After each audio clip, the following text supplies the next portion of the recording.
Hello, how are you guys doing? Well, I'm still fighting my cold. I cannot believe it.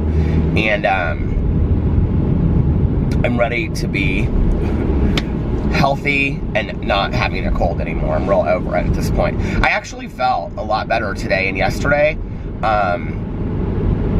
But kind of by the end of today, like my nose was running again and my throat was kind of scratchy, whereas I felt good all day long, but I don't know. So anyway, I don't know if maybe it's not like the weather too, because it's kind of like gone up and gone down, and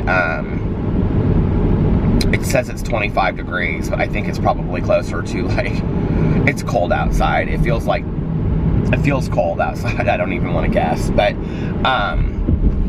tomorrow, we are supposed to get, the prediction is, I've heard 4 to 7 inches by the Weather Channel of snow, possibly starting at like midnight tomorrow night. But I've also heard that we're supposed to get up to like a foot of snow. I would love to get like 2 feet of snow. I know it's silly. People are like, why do you wish that you would get so much snow? Well, when you live in the Midwest, and you like the changing of the seasons and things like that, you know, it's kind of fun to get a little bit of snow in the winter. As long as, you know, everybody's safe and it's not too hard to get around. But what will happen probably is we always get predictions that we're going to get a lot of snow, and then it completely misses Indianapolis. And we get like, you know, they'll say, oh, 4 to 7 inches, a foot and a half, and then it will snow for like a half an hour. It's not even supposed to start until midnight tomorrow night. Which Alex doesn't have to do anything this weekend, so that would be kind of fun, because then we could just sit inside and watch movies on Saturday and, you know, have an excuse because it's snowy outside. Or, you know, just read and light candles and all that kind of stuff. We'll see. I hope we get some snow. If we got that snow, then I'd be ready for spring and we could just like move on for the rest of it. So we booked our trip for LA tonight. Alex is going to go with me. He was originally not going to go with me, and he was just going to stay at home and watch the dogs and stuff, but now he's going to go, which I'm really excited about. I texted him today and I was like, why don't you come to LA with me? And he was like, are you sure? And I was like, yeah, absolutely. I said, we'll have a blast. So he's going to come, and I talked to Tanya about watching the dogs, and she was like, yeah, it'll be really fun for you guys. So I booked that trip the beginning of February. I'm really excited about that. I haven't been to LA since I was 16 years old. I actually went for my 16th birthday. My dad planned this like whole trip. We flew into San Francisco, and we were in San Francisco, like, the trip was like a long trip. It was like 10 days. And we flew into San Francisco, and we stayed there. I don't remember. There are only bits and pieces of the trip that I remember.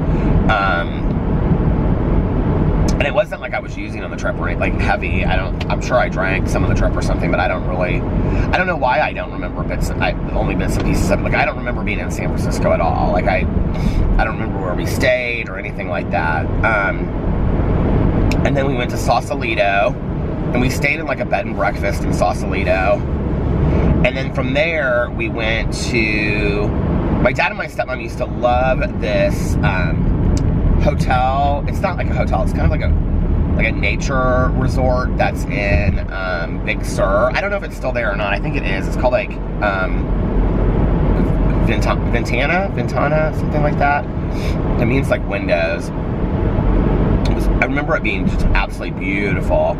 And, you know, like, all the meals would be like granola and, you know, like big things of granola and honey, and there were all these walking paths, and then you could see like the sea otters like playing in the ocean off the cliffs and stuff like that. My dad and my stepmom used to go out there quite a bit. We went there, and then after that we like drove down the coast, and then after that we went to Santa Barbara, which I remember just being absolutely gorgeous. And then when we went to LA, like we ended our trip in LA. And it's so funny that I don't remember much of the trip. I do remember like, that was kind of like me being like obsessed with like the whole like Hollywood, like 30s and 40s era. And we stayed at the Beverly Hills Hotel. I don't remember staying there at all. I just don't remember much of the trip. And I'm not somebody that loves surprises, like around other people. And I remember we came home, and I don't remember what time we got home from that trip, but I remember coming back to my mom's house, and when I got there, it was like dark outside, and it looked like nobody was home, and I came inside like through the garage, and I was like, Mom, hello, and it was for my 16th birthday, and she had like a surprise 16th birthday party with me, with my friends, like just, you know, my 5 or 6 friends that I had at that time. And I remember being really upset. Like, I don't like any kind of surprises like that. They make me very, very uncomfortable. My mom did it, and we talked about it later. Oh my God, my gas light is on. I didn't even realize I needed gas. We talked about it later. My mom,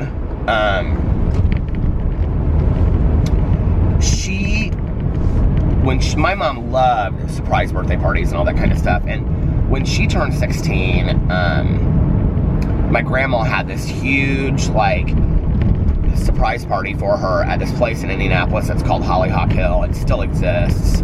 And it was one of my mom's favorite restaurants. If you're ever in Indianapolis for an extended period of time, go to Hollyhock Hill, or if you know people that live here, recommend it. I mean, it's not like, I wouldn't say it's the restaurant you have to go to if you're in Indianapolis, but it's a fun experience. And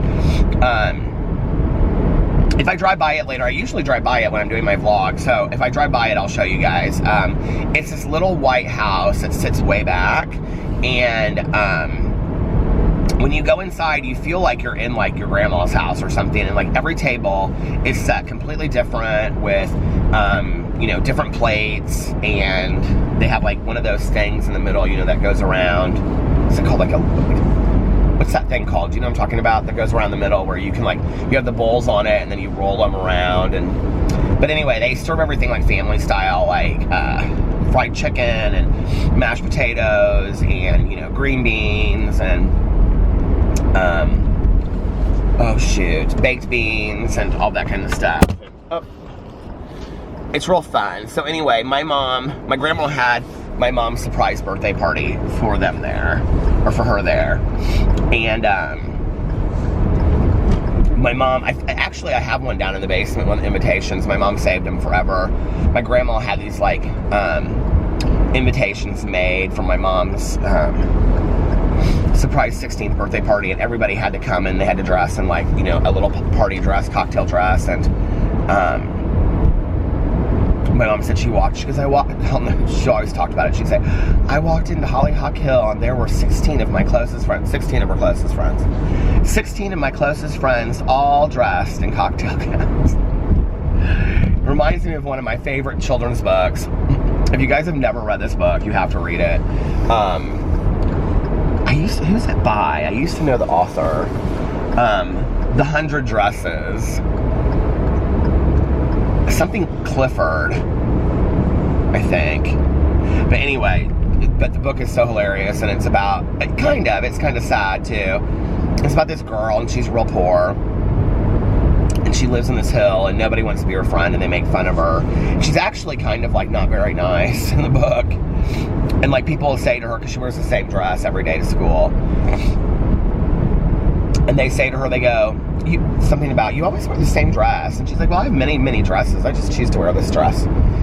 And they say, you do? You have many dresses? And she says, I have 100 dresses at home. 100 dresses? You don't say. 100 dresses? Oh, yes, I have 100 dresses. And 100 pairs of matching shoes. 100 pairs of matching shoes, you don't say.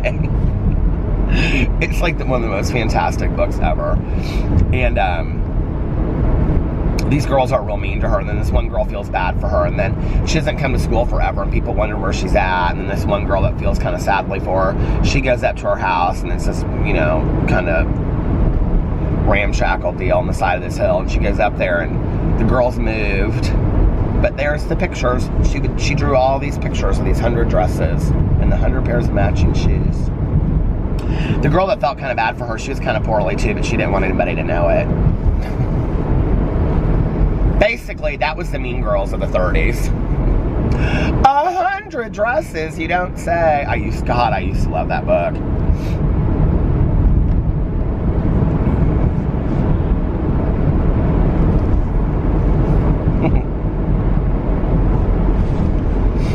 I think that's a lot where, like, you know, parents at times,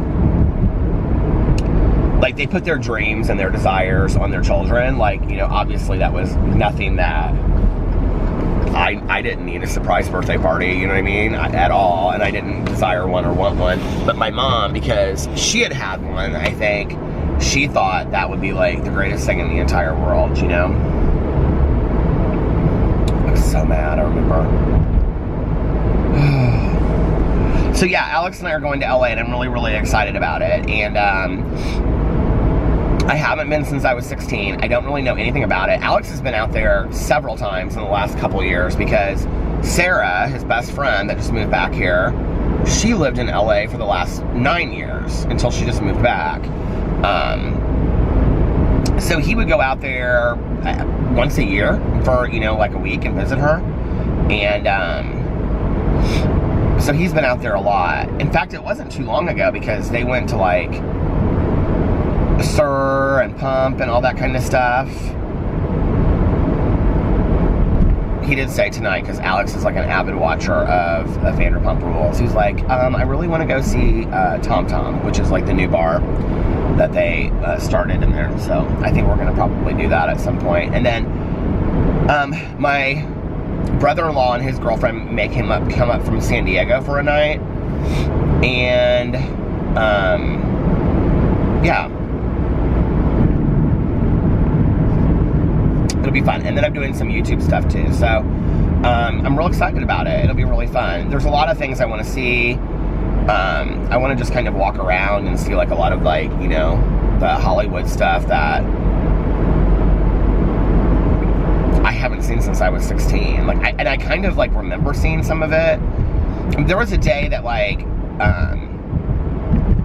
my stepmom went and she got her, like, hair done and all this kind of stuff at some salon that she, like, had always wanted to go to or whatever. And my dad and I went and we did like Universal Studios, and then we did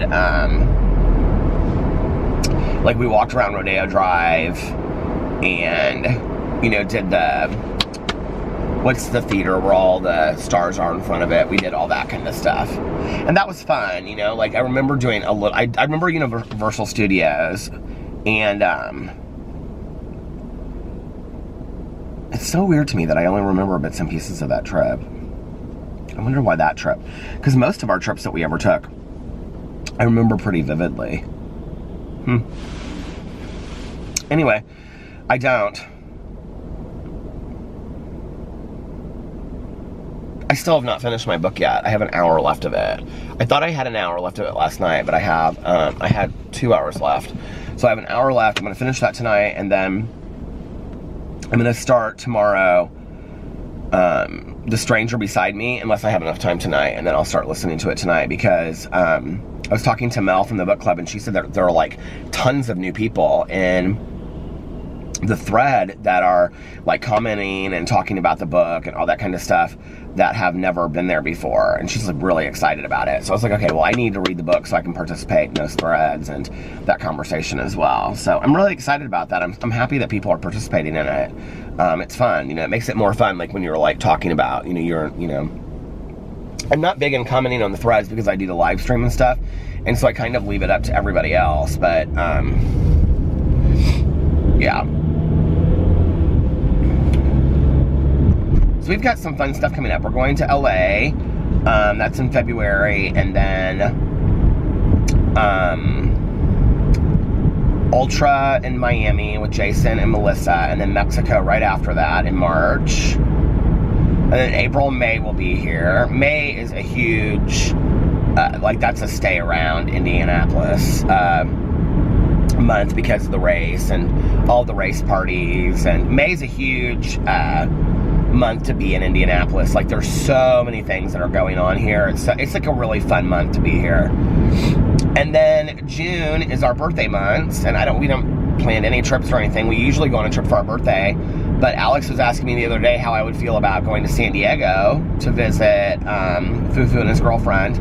So we may do that. We may go to San Diego in July, because they're going, I can't remember where, they're going out of town somewhere like big, like Thailand or Tokyo, or I can't remember where they're going.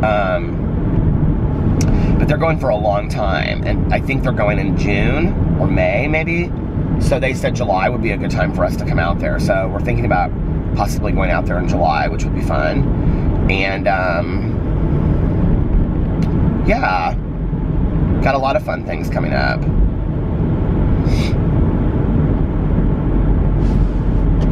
Well, I'm getting gas at the gas station. I'm actually going to read. I was reading through the comments earlier from my vlog from yesterday, but I'm going to read through my comments and see if there's any topics for discussion for tonight. How about that? I'm going to get a bottle of water too while I'm here, because I'm really thirsty. Gas like went up like 25 cents. Don't you think that's interesting with the snow coming? I'm wondering if that has anything to do with that.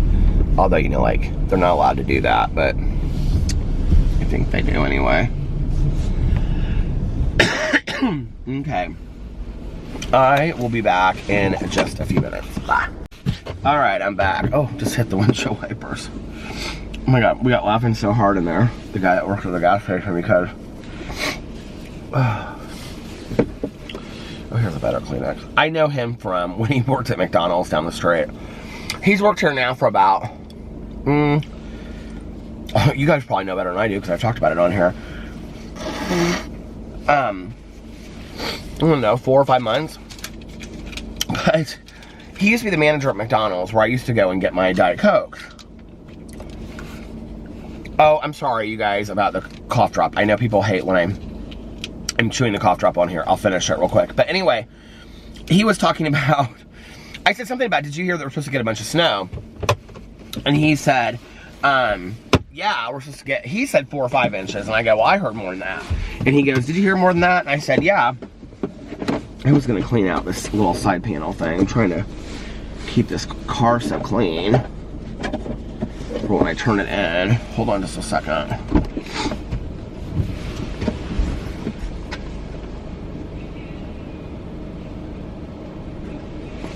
Oh shoot, I gotta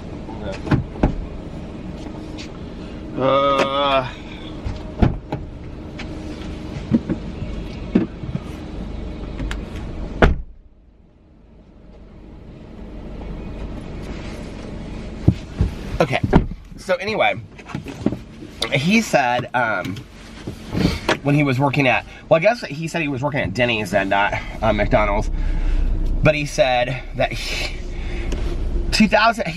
like 2013, I remember, was the last time that we got really, really bad snow in Indianapolis. And I said, how do you remember that? And he said, because the mayor shut the city down. And I go, I don't remember that.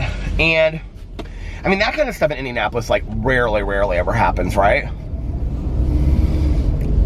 He goes, yeah, because I was working at Denny's, and I called him, and I said, the mayor shut the city down for the next 3 days. I'm not coming in, so if you put me on the schedule, just know I quit. And he goes, that's how I stopped working at Denny's. And I go, well, I guess you'd remember that more than me. And I go, let me tell you something. And this is where my mind goes, right? And I said, let me tell you something about those days that you were at McDonald's, because he was there forever. I mean, well, 2013 to 2018, so he was there for like 5+ years. I said, because I come through in the summer, I said, you know, back in the day, I'd come through there in the summer, and I said, I would want a Diet Coke so bad. And I would sit at that thing forever. All the lights would be on, and nobody would be answering me. He started laughing so hard, he knew where I was going with it. And I said, and I would roll around front, and there would be 6 of you out there smoking cigarettes, not any of you answering the drive-through thing. And he was like, well, we deserved breaks too. And I'm like, not all 6 of you at the same time. I was like, I just can't get rid of you. I said, everywhere I go, I see you. He's so nice. He's such a nice guy. I feel like I know everybody that works at every gas station in Indianapolis on the north side. Oh my gosh. So anyway, I got a water. And I got a full tank of gas. I didn't fill my tank the other day when I got gas. This car, though, is really, really cheap to fill the tank. Oh, people were asking, I was reading the comments. There wasn't a lot of discussion, though. People seem to like the conspiracy theory conversations. I didn't know that Shane, a couple people said that Shane Dawson did a conspiracy video today. I didn't know that. The car situation. I thought I talked about this on here yesterday. I talked to him. They had to order parts for the air conditioner. I'm so over it. I have to now tomorrow. I don't know. I have to deal with this guy tomorrow.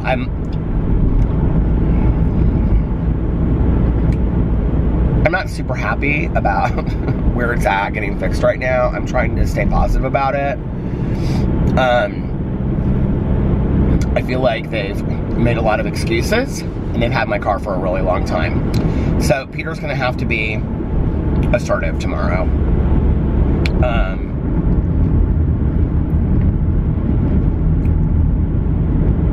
I've kind of extended my favor with my friend as far as the rental car, and I don't think that can go much longer. Let's just put it that way. And I'm not in a position to be spending a lot of money on a rental car on a daily basis. So this whole situation needs to be done as of the beginning of the week, and that will be the conversation that we have as of tomorrow. I'm not really sure why it's taken this long anyway. I was actually looking. I took my car in on like the 27th, I think. 27th, something like that. And then they transferred it to the new place, like, what do you call it? New Year's Eve around then sometime. I don't know the exact dates, but all I know is they've had it for over a week now. I mean, this is ridiculous. It should have been done by now. So, let me just crunch through this cold cough drop so you guys don't have to deal with it anymore. I'm sorry.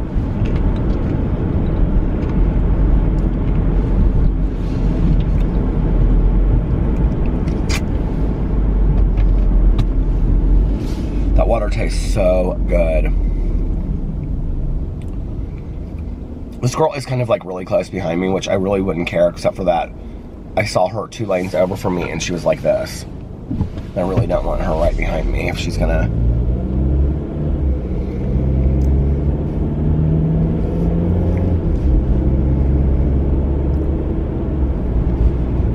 So let me know in the comment section below what things you guys think that I should do while I'm in LA. Oh, I'll tell you one thing I really, really want to do, because I've never been there. I didn't go there when I was 16, was I want to go to Venice Beach. Oh my God, you know who I need to contact while I'm out there? Is my friend Allie. Did any of you guys ever watch,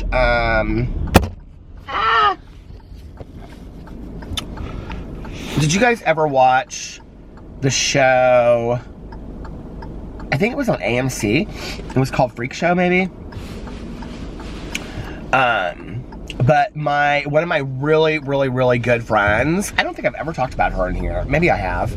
Well, I've known her since I was 18. She and I were like best Judies back in the day. My friend Allie, she was on that show. And, I'll have to call her and see if she wants to hang out. She is constantly hanging out with like movie stars and Paris Hilton, and she gets invited to all the birthday parties. And, she was on that show, and I think her husband was on that show too. And then she was also on like a couple episodes of Little Women LA. Is that what that show's called? She was on a couple episodes of that. But anyway, she's one of my dearest, dearest, dearest friends. You know what? I'm gonna contact her tomorrow and tell her that I'm coming out there and see if she's out there, because I would love to hang out with her. Oh my God! I haven't seen Allie in forever. She's come home for like holidays and stuff, and I would see her then, but I don't think she's been home in quite some time.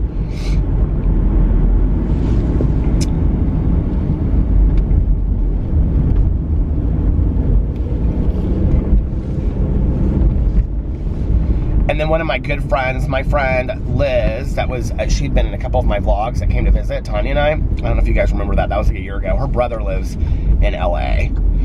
And I used to always want to hook him up with Sarah, Alex's friend. And which was weird because they went to high school together and they were a year apart and they never knew each other. And then they both lived in LA and they were, you know, like right there. They were like 10 minutes apart. And I always wanted to introduce them to each other. And then they were out there for 9 years together and they never met. And then Sarah moved back. That's all right, because I'm not much of a matchmaker anyway.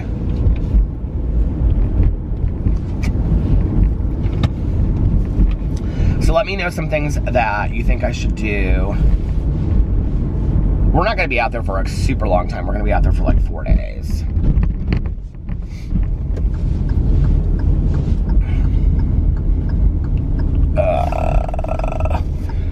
I had soup again for dinner tonight, and it was so good.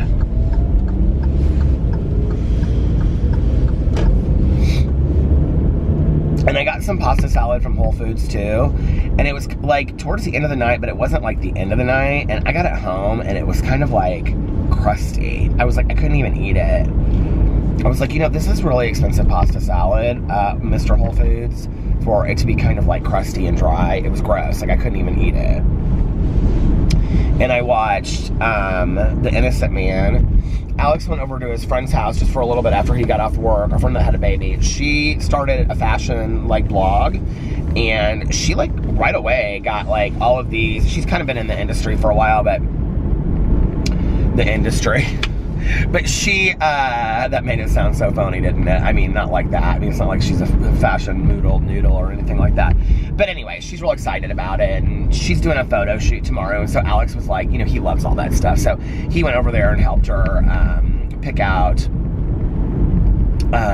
like outfits for the photo shoot, and they sat around and had a glass of wine, and he got to see her baby. And then when her husband came home, he left and he came home. So then he and I hung out for a little bit, and then he went to bed, and then he has to work tomorrow, and then I have a bunch of stuff to do tomorrow, and then we're both off for the rest of the weekend. So I don't know what we have planned, if anything. I mean, we'll probably talk about the LA thing and try to figure out a little bit of what we want to do. But other than that, I mean, it's booked. We're going, so. Okay, this has become a mess. The camera slid all the way down there and fell off the thing. And then I had to come up here so that I could pick it up and anyway, it doesn't matter. But anyway, yeah, so thank you for the suggestion, by the way, of taking a soft towel and putting it behind the camera. The thing is, and that is such a great suggestion, I always forget to do that until I'm actually vlogging. And then I'm like, oh yeah, a couple people have suggested that in the last couple days, so thank you. That would really save me the problem of my camera sliding, wouldn't it? But I don't remember it until I'm in the car. But anyway, we don't have a whole lot planned for this weekend. I do want to, like I said, you know, plan some things that we want to do in LA, and then I want to read a lot this weekend because I want to catch up on some physical books that I'm reading, and that kind of stuff. And brunch on Sunday, I don't know, maybe go see, you know, Carlos and Liliana and the kids.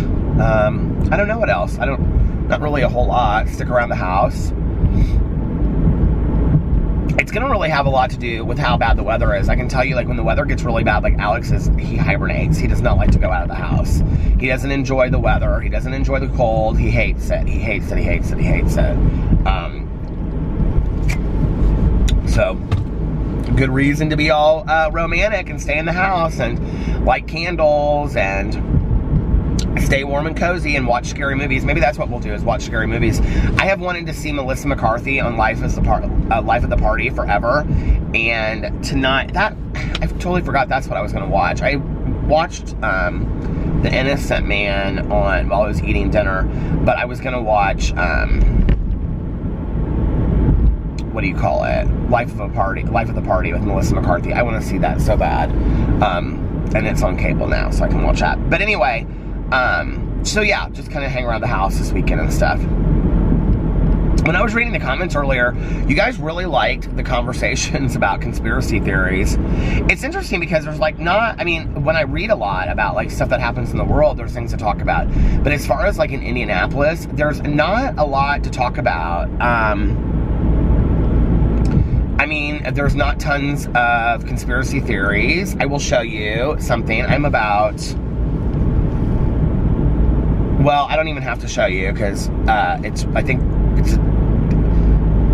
anyway, about 2 streets over from where I'm at right now,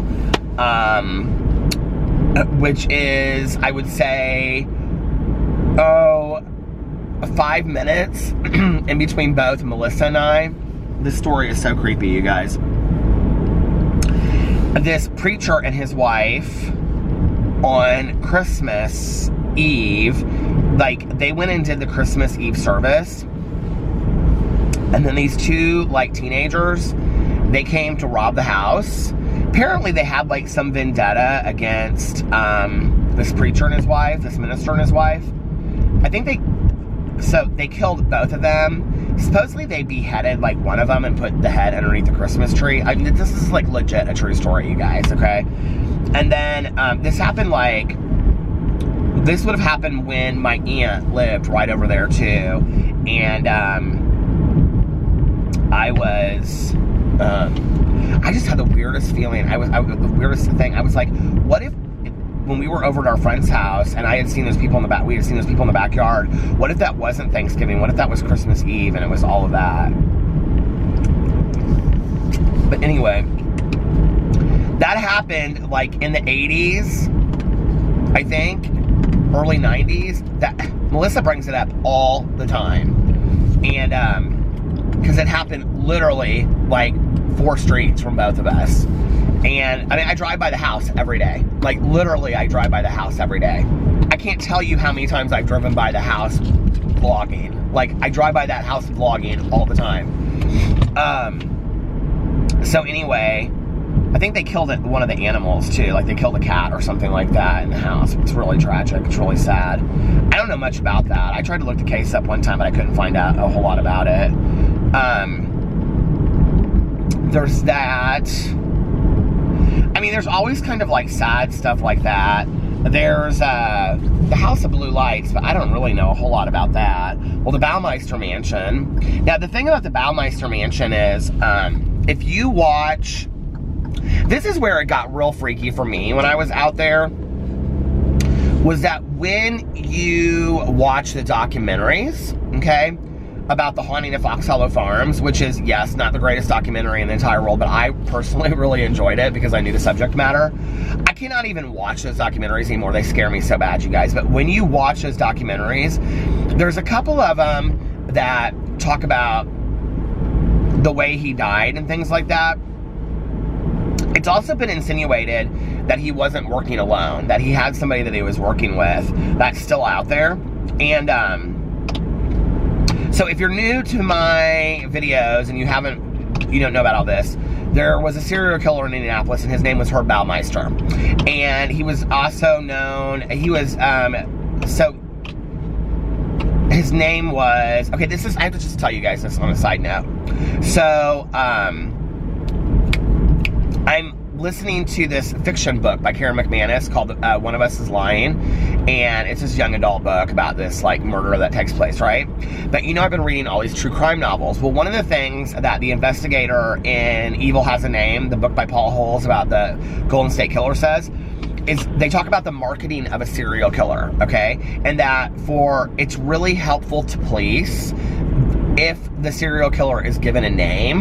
And that's why we have names like the Golden State Killer or the West Memphis 3 or the Night Stalker, things like that. Because if we have names like that, it's easier for the media to track it and they can find more information out about it and it brings up more hype and things like that. They do this whole conversation about it. It's very, very interesting. Well, in this book, okay, at some point, they get called, like they start getting called, this, I don't want to ruin it for anybody if you want to read the book, 'cause it's actually not a bad book, it's a pretty good book, but it's interesting because they start calling them something, and this girl's sister in the book is like, oh my god, you guys have a name. Like, it's crazy, but like, it's interesting, like, in reference to that. But anyway, so her Baumeister, why can't I think of what his serial killer name was now? Well, he was like the I-70 killer. That was one of the things that he thought, they thought, and they believe that he still is. But anyway, I don't know if in Indianapolis, it's either totally skipping my mind right now, like, honest to God, like, I just can't think, and I've talked about it on here like 5,000 times, or he didn't have a name, but he was killing gay men in Indianapolis in the mid-80s to mid-90s, and they don't really have an accurate number. When we were out there, and like, we were talking to the guy that owns the house now, and he's done a lot with the police and stuff like that, they are still to this day finding bone fragments out there. Like, they find bones all the time in the woods that the police didn't find them. They're finding bones washing up in the creek next to the, can you imagine living out there and finding like human bones still waking up? But I think they quoted something like 29 partial bodies were found out there, but they said that he could have been the serial killer with having killed the most people in the United States, because the thing that was that when he was the I-70 killer, he was killing people and he was killing men and dumping their bodies.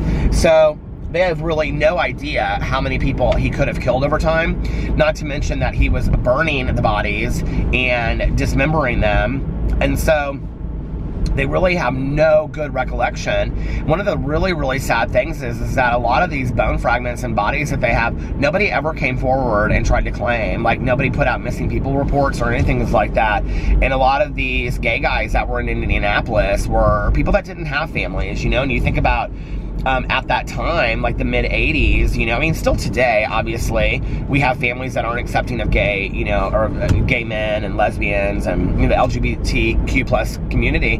But at the same time, in the 80s, it was much, much worse, right? So what you had a lot of were a lot of, you know, homeless gay men that were escorting to survive. And that was a lot of who he went after.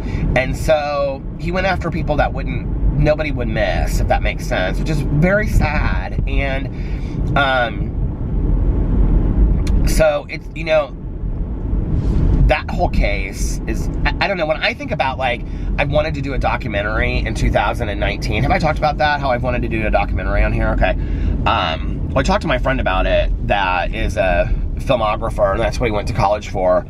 And he went to college for documentary filmmaking, and I think he went to like NYU. He went somewhere in New York City. So anyway, but I said to him, I just saw him kind of in passing, and I was like, hey, would you be interested in doing this? He's like, yeah, totally. And I thought at first it would be really, really interesting to do something about recovery, but I think maybe like the Baumeister case might be kind of interesting to do too. I don't know. It very much spooks me out. And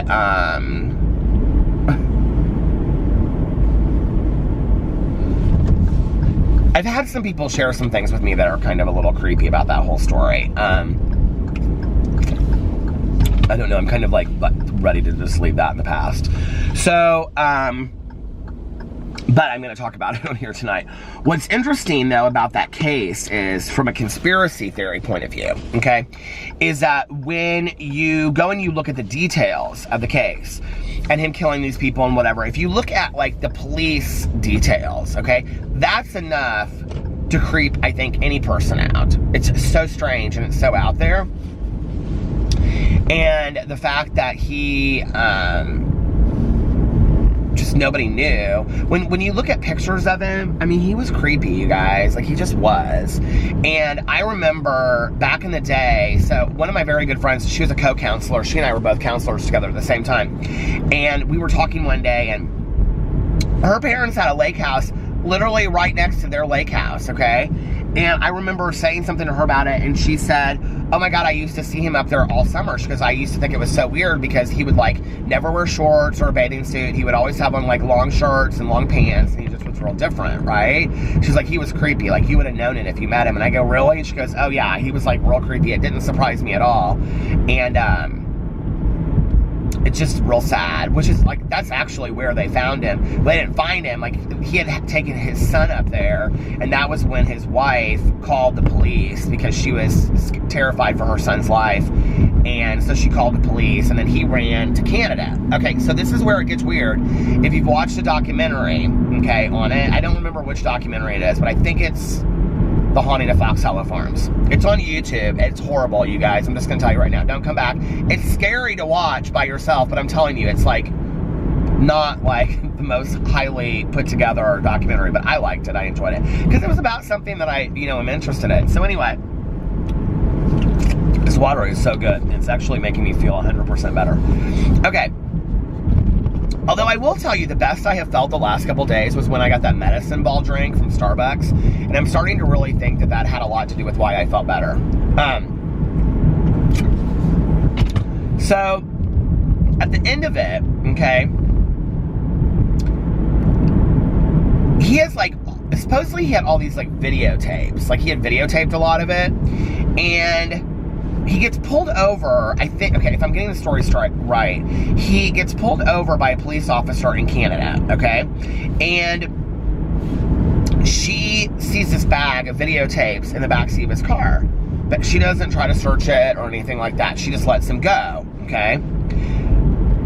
Which, I think by the next day there was like, they were searching for him, but at that point they weren't, or something like that. He wasn't up, like, in the register of the police radio or anything like that. So then, like, he had called or something, I don't know, at some point, and said that he was going to take his life. I can't remember. He wrote a note or something. He did leave some kind of note, but he didn't take any responsibility for what he had did. He left no answers whatsoever. But supposedly, okay, the way they found him was that he was like 10 feet from his car, and he was like on this mound of sand, okay, going down to the lake. And they think that like he had put all of these like VCR tapes in the lake or whatever, and he was stretched out like a cross, okay, and had shot himself in the head, but his hand wasn't anywhere near his head, supposedly, okay, and there were dead crows leading from his body down to the beach.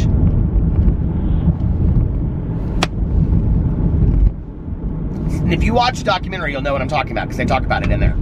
Spooky, okay? So they think that either it was some kind of ritual that he was doing, or he was trying to screw with somebody, like to make him think something, which why would you do that at the end of your life, right?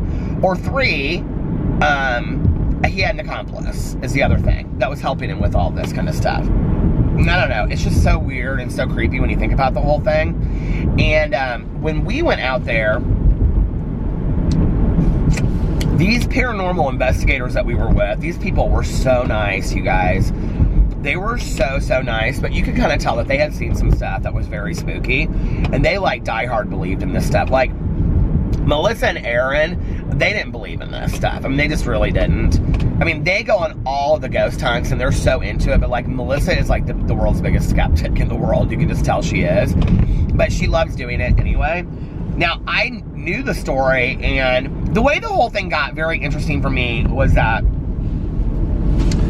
I don't know, 20-some years ago, when my roommate and I, we used to sit around, we were, watch those investigative reports with Bill Curtis back in the day, and there was one on this. Okay, he does have a name because it almost just came out of my mouth. I'm gonna have to pull over and look it up in a second because that's gonna drive me crazy. But anyway, I'm like in my head, Baumeister. I cannot believe that I can't remember who it. I know there's probably some of you out there that are like shouting it at the computer right now. But anyway, so my old roommate and I, we would watch the show, and what was so creepy was this investigative reports. If you watch, they have it on YouTube as well. They show this one part where they show the gay club where he would pick up guys, and they would show these like lights. Okay, the gay club it's our place. It's OP's, Greg's. It's like, it goes by 3 different names. I don't even know what it is now. I think it's Greg's now, or it used to be our place back in the day. We call it OP's. But anyway, that was the bar that we were at, like, every weekend.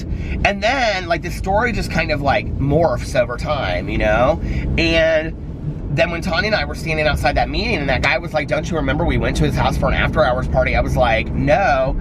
And then when I'm in the basement of the house, and I knew exactly where the bathroom was. I knew exactly where the bathroom was, you know? The whole thing is just very, very weird.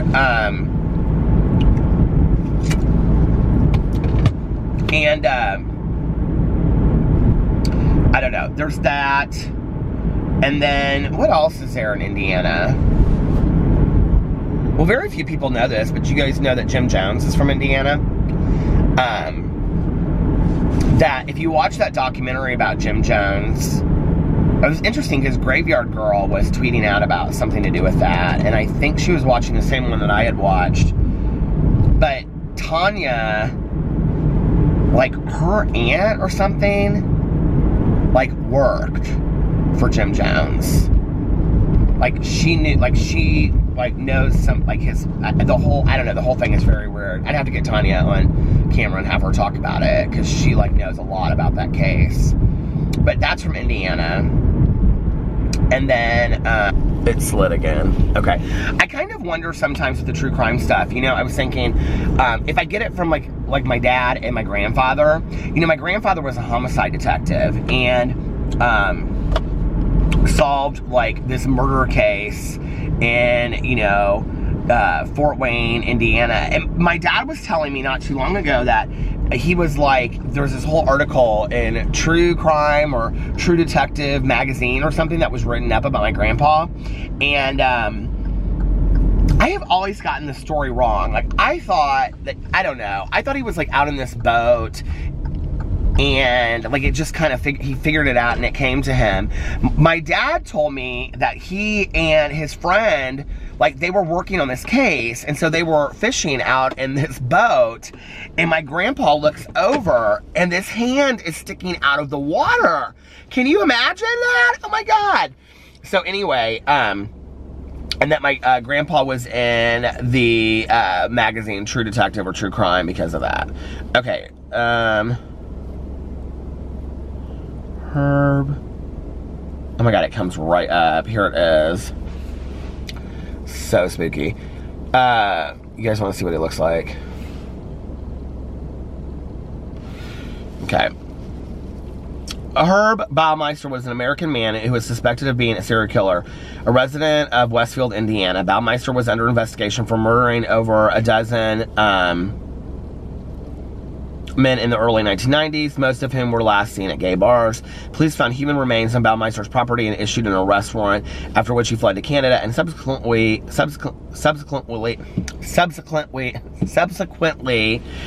committed suicide before he could be brought to trial. He never confessed to the crimes, and a suicide note made no mention of the murder allegations. He was later linked to a series of murders of at least 9 men along Interstate 90, which occurred in the early to mid 1980s. Okay, but does it say what they called him in here? No, but I will tell you, if you watch the thing, one of the really spooky things is that,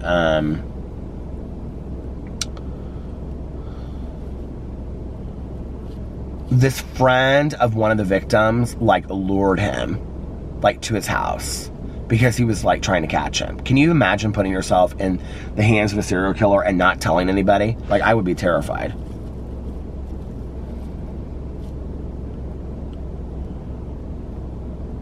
Doesn't say what he was also known as.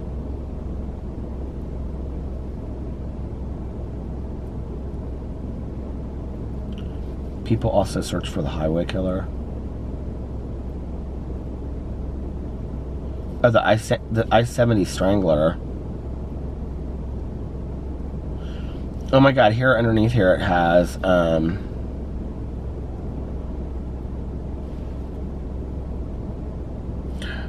what? What is this?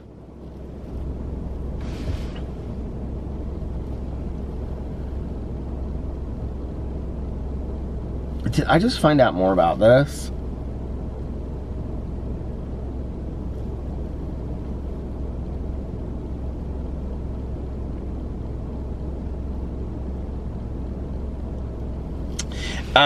Anyway, that's an interesting case. You guys should read more about it. I don't know how interested I would be about it if I wasn't from Indianapolis, which is where it's at, you know, but, I can tell you, I'm sure as shit ain't driving out there tonight and showing it. If you guys want to see what it looks like at night, you can, how do I get out of this place? You can get on, my vlog and go watch the Haunting of Fox Hollow Farms vlog from back in the day, which I think might just be my most watched vlog on this channel. Is that not hilarious? Which, if you watch it, you can watch Melissa ask 9 million questions because we're standing there in the entryway of the house. That was really a fun night, though. Like, until it got sad at the end, it was kind of a fun night.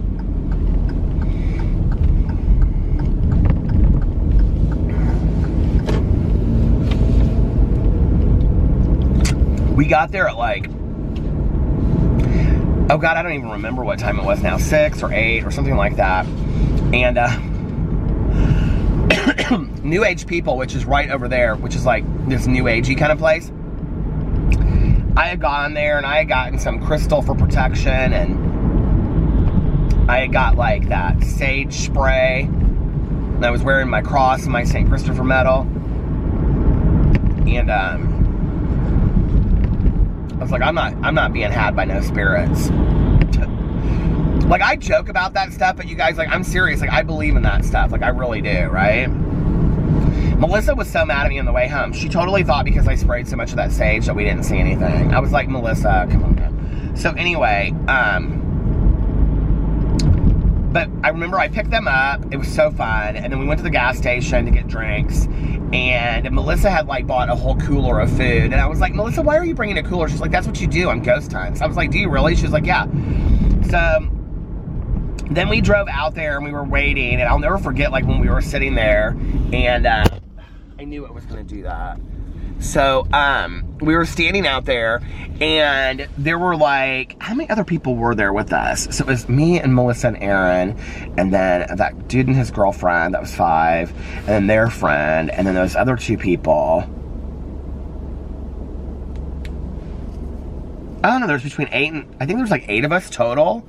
And they were so nice. Oh my God, you guys, these people were so nice. And this woman that organized the whole thing, she couldn't end up going. I was so sad because I really wanted to meet her. We had such a good time. They were so friendly to us. And I was so nervous, and I had never done it before. And I'll never forget, we were like standing out there. And like, Melissa and Aaron have on like leggings that have ghosts all over them, and they have these lanyards that have like Ghostbusters on them and stuff. Okay, you guys, but they take this shit seriously. Like, Melissa has those bars and everything, right? So like, they really come prepared. They're really serious. And we're standing out there, and I'll never forget, like, now Melissa and Aaron, they have literally gone and done like all these institutions. They've done like Waverly. They've done like, they go to like the big hospitals, the big, like, if you're a legit ghost hunter, like, they've gone to those places, right?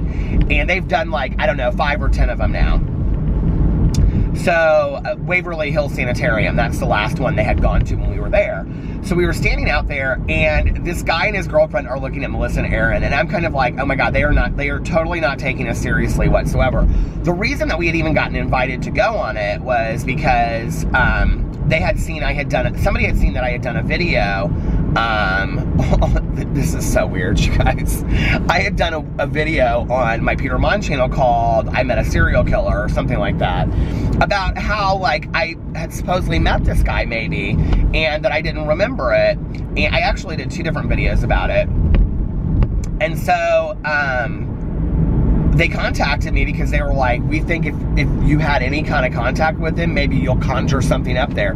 So I basically was the human bait for the ghost, okay, was what I was. And I wasn't real happy about it, but I was excited about it at the same time. But I just had really weird feelings about the whole thing. And if you watch my vlogs around that time, Melissa and I went out there once and just went into the driveway, and I got really, really sick like 3 days after that.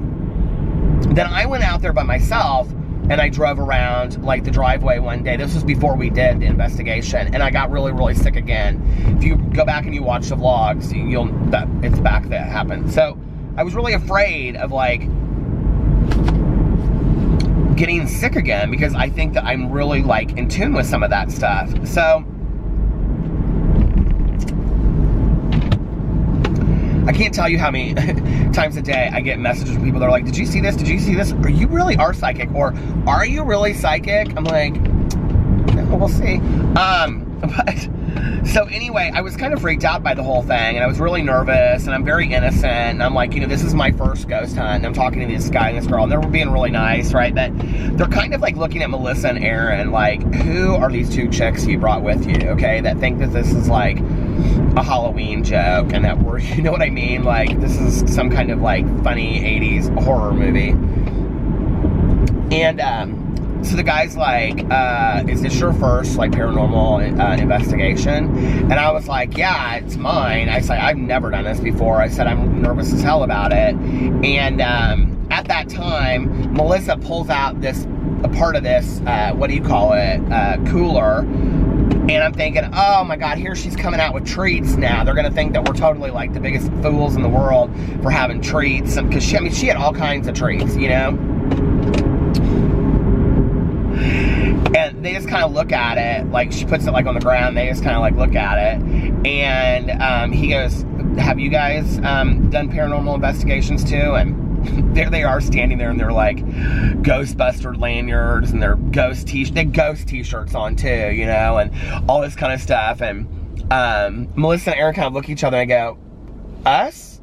And Melissa goes, oh yeah, we've gone on like, I don't know, like 8 or 10 now. She's like, Aaron, where was our last one that we did? She was like, oh, we did Waverly Hills Sanitarium. We stayed there all night long. They locked us into the sanitarium. And then she was like, we did some such and such state prison. And this guy's jaw about dropped. And he was like, man, he goes, you guys are serious? And she's like, oh yeah. She's like, we love this. We're very serious about it. And then his girlfriend brings out their cooler out of their car, see?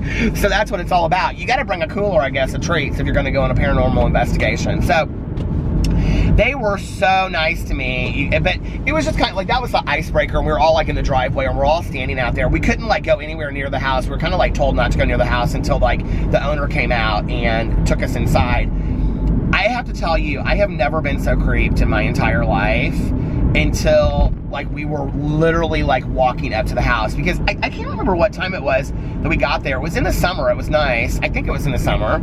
I remember it being warm outside, or warmer. So by the time that we started walking into the house, it was getting kind of a little bit dark, because I remember when we did the tour and he took us out back and showed us kind of where the burn pile was and stuff. It was like starting to really get dark at that point. And then when we set everything up, it was dark by that point.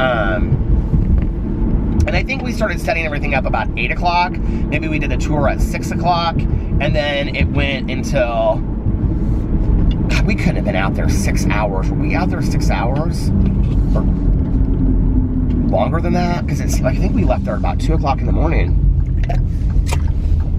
We went at 8 afterwards, I remember. You know, the thing for me is, like, it's very much about the story in my head. And, you know, when I'm writing a book, I do this. When I'm writing a story, I do this. When I'm watching anything, like even like The Innocent Man, you know? Like I'm watching it right now, and the hardest thing for me about watching The Innocent Man is watching Deborah Sue Carter's mom on there. She reminds me very much of several women that I know. And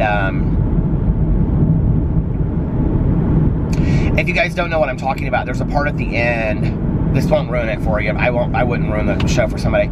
But where she says that she writes to the killer and says that she just wants some answers, and she's like, please don't lie to me. I've been lied to enough. And she says, I'm 75 years old and I just want some answers before I die, you know? And she's like, he's the only one that can give them to me.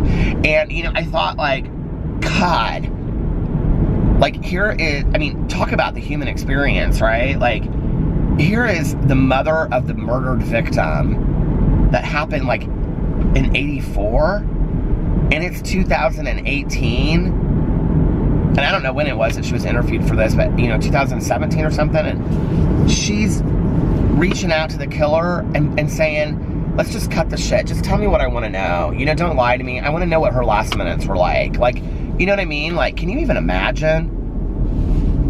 So, like, I very much process the human experience when I'm looking at situations like that. I hope I'm explaining that right. I'm sure there are many of you out there that do the same thing.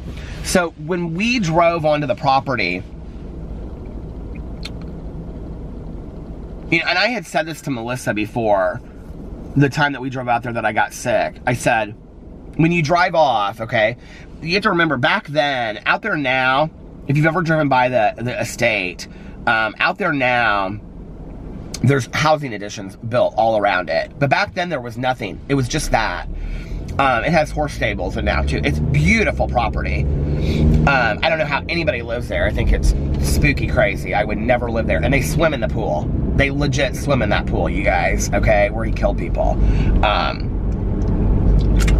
Melissa said she'd swim in the pool. I was like, are you crazy? Oh my God, they had been out there. A couple of these paranormal investigators, they had been out there before, and they were like, well, last time we were here, they let us swim in the pool. I was like, what? No, I'm not getting in that pool. And I didn't bring a bathing suit, so we can forget that anyway. Maybe it was more like in the fall that we went. I can't remember. I'll have to look that up. I have no idea. Now I'm kind of interested in knowing when I did that, that investigation. But,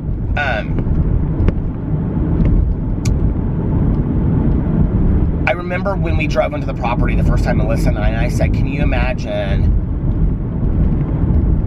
like, you turn off and you go down this long winding, like, kind of driveway to the house, and then the parking area is, like, off to the side of the house. And I said, because there's, like, a carriage house, which is not like a carriage house. I mean, this carriage house is probably, like a 30,000 square foot house to the left, sitting there. And, it's like got an office in it. It's huge.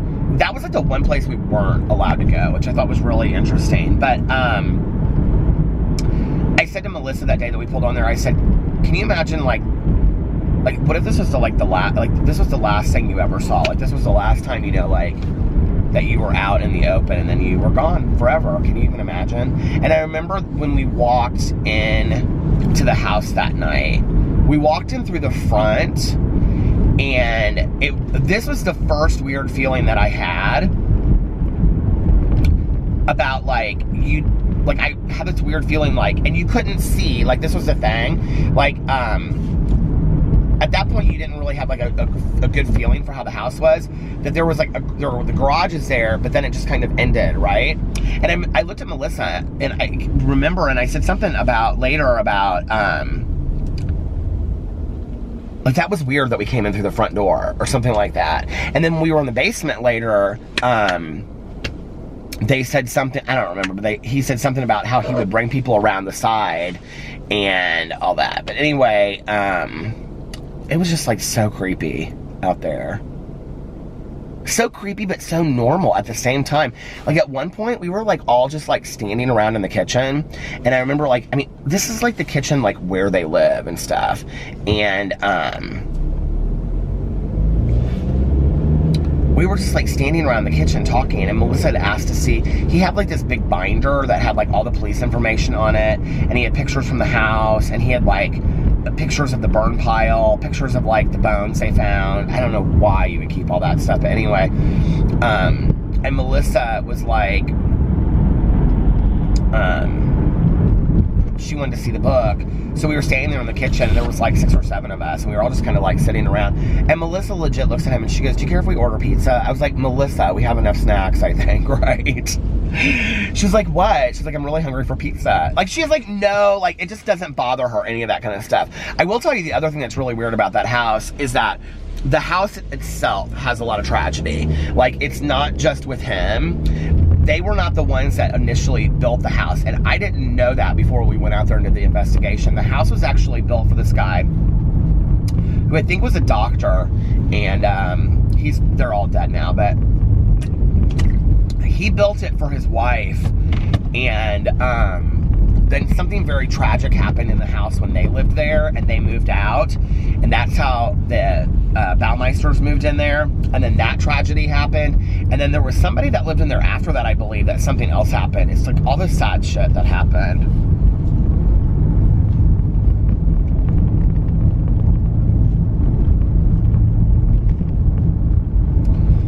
I wish they would make a documentary about it on Netflix, and I would get to be part of it. This one, I think it is the Haunting of Fox Hollow Farms. They have, oh, this is how I got thinking about that, but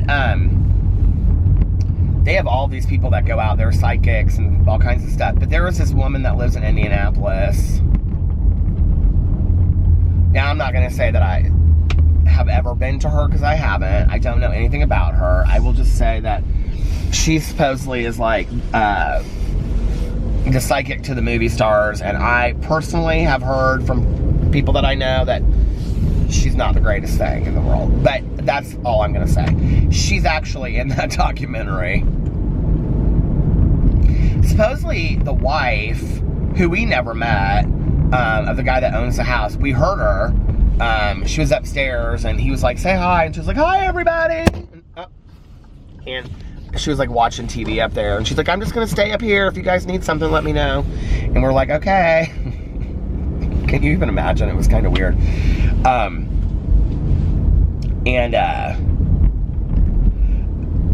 Oh my God, this is what I was gonna tell you. Okay, this is what I totally forgot about, was when, so the whole crow thing and all this kind of stuff, the paranormal investigators, they brought it up, okay, that we were there with, that supposedly Baumeister had this belief that you could like go back and forth between here and hell, okay? And he supposedly, this part spooks me out so bad, that he supposedly had this vortex to hell in his bathroom. I cannot tell you how much time they spent in this master bathroom. And I'm telling you right now, if anybody, okay? Let me just tell you, it is his husband, wife, and like 2 kids that live out there. And the 2 kids that live out there are like now like 18 and 20, or probably 20 and 25 now or something. Like one of them didn't even live there anymore, and the other kid had just graduated from high school, I think. And he lived in this apartment where this other guy, oh, that was who came out there, the guy that used to live there too, with the new owner, because he had experienced like this knocking, and he had seen like an image in his apartment and all this creepy stuff. Well, the teenager lived in there now. I'd be like, hell no, I'm not living in that house. I'd be scared to death. So anyway, like, this guy was saying to us, like, that owned the house, he was like, there are times that I'm out here by myself. And I thought, said who, what? I would never be in this house by myself. Never, never, never, never, never. But anyway, I remember being in the bathroom, and it's like, these people were so nice, first of all, to just kind of like let us in the house. And there we are, like going through their personal bathroom, like 8 of us, right?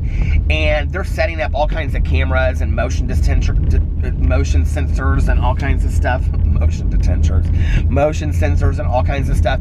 And I'm standing there and I'm looking, they have like a his and her like bathrooms, and then they have, I mean, it's like they had like a men's bathroom and a women's. This was like the guy's bathroom that was supposedly the vortex to hell. And I'm looking at his shower and I'm thinking to myself, you literally shower a foot away from where the vortex to hell is. There is no way. I would literally be peeking around the shower curtain the whole time like this. Like, I would be so scared.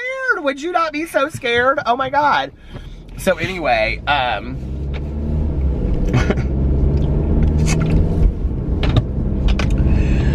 yeah, so that was that part of it. I don't know, it just was so weird. And they were saying that he did some kind of ritual so that he could come back and continue to kill people and all this kind of stuff. I don't know. It's very, very creepy.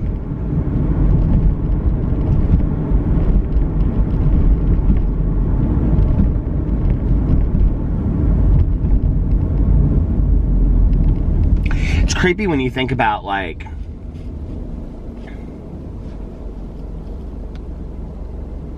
when you're silent and you think about it, and you think about like him actually like taking somebody out there and it just being like the 2 of them, and then like him killing this guy and it just being like, I mean, it's just so weird, isn't it? It's like,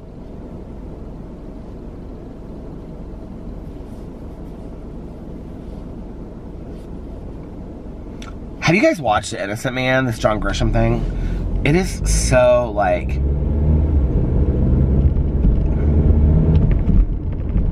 know, I think it's interesting when we talk about, like, the Stephen Avery case of making a murderer and, like, how he sued the county for so much money. But, like, these two people, like, well, I don't want to ruin it for you, but... Stopped. Was at the end of the time.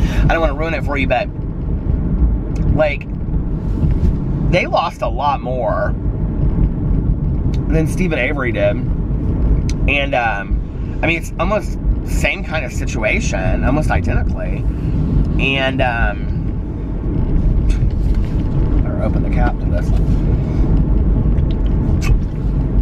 It's so interesting how they're so identical. And, it makes you wonder how many of these cases there are, you know, in the country. That we have entire law firms that are dedicated to exonerations. I don't know.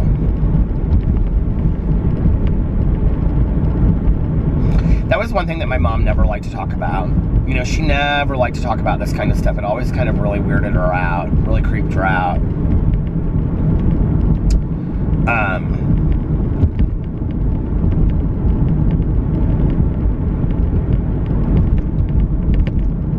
I remember a couple times, like, asking her about, like, the Charles Manson cases and stuff like that, and, well, Charles Manson cases, but, like, Charles Manson, you know, murderers and Helter Skelter and all that kind of stuff. She would be like, I don't really want to talk about that. Let's not talk about that. My mom was really a believer that you, like, didn't talk about, like, evil things. She just really didn't like that kind of stuff. You know, she liked having deep conversations about things. She really enjoyed that. I really, you know, believe something probably very horrible happened to my mom at some point in her life. She had a lot of trouble watching certain movies. I remember, especially, like, Boys Don't Cry with Hilary Swank. I thought my mother was literally going to have go into hysterics in the movie theater when we were watching that.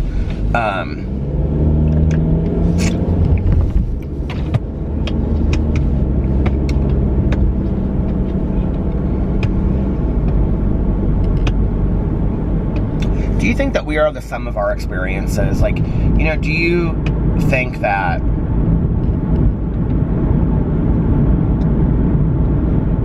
or maybe we're the sum of how we process our experiences or how we learn from our experiences, if we do, you know?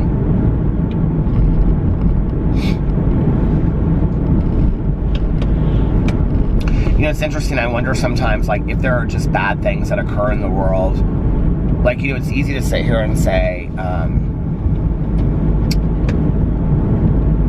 well, there are learning experiences or there's lessons to be learned. But are there, like, in everything? I mean, sure, we can apply meaning and we can apply lessons to everything. But, like, when you look at, like, things of true evil, right? Or just really people that are not good.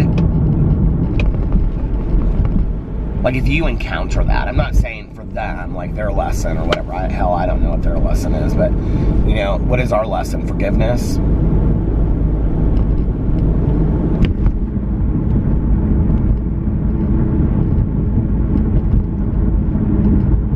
It's interesting when you hear people say, you know, like, there are, like, limits to my levels of forgiveness. Have you ever heard somebody say that? Oh my God, my battery's dying. I cannot believe it. Have you ever heard people say, like, I can only forgive so much? Which is interesting then when you watch, like, shows on, like, Oprah and things like that, you know, where you see these people who, like, somebody's killed, like, their whole family and they're, like, forgiving of them. And you think, wow, if you can get there, then I can probably get there too. You know what I mean? Like, I don't know.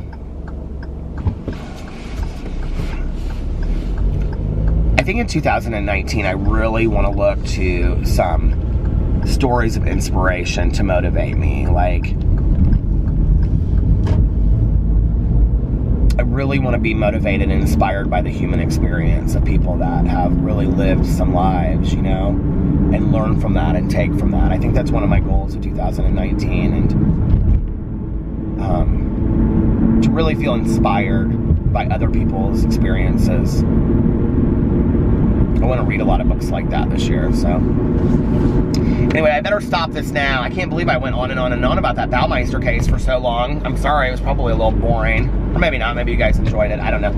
Anyway, the battery is about to stop, so I'm gonna get off here and finish my audiobook so I can finish it tonight, and then I can go listen to, what is it called? The Stranger Beside Me by Ann Rule.